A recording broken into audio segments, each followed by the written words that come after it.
バーケンです。ダンプで土砂を下ろすのにすっかり慣れ、少し余裕が出てきました。作業後にはダンプの後ろや横に残った土砂をしっかり払っています。これをすることで道路に土がこぼれるのを防げるんです。最初は気がつかずに土砂をアスファルトの上に散らかしてしまっていました。その時は周りへの配慮が足りなかったと反省しています。これまでに散らばった土砂は妻が拾ってくれています。本当は私が拾うべきですが、私が少しでもユンボを運転し、作業を進めるため妻は黙ってサポートしてくれています。最近私はユンボに乗っているだけ、肉体的に楽をしているのは事実です。この砂山が終わったら妻にもユンボの操作を覚えてもらおうと思います。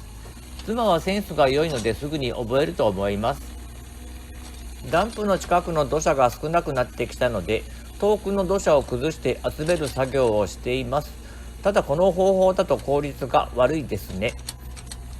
本当はダンプを水田の中に入れた方が楽に集められるのですが、万が一はまってしまうのが怖くて水田には入れられないんです。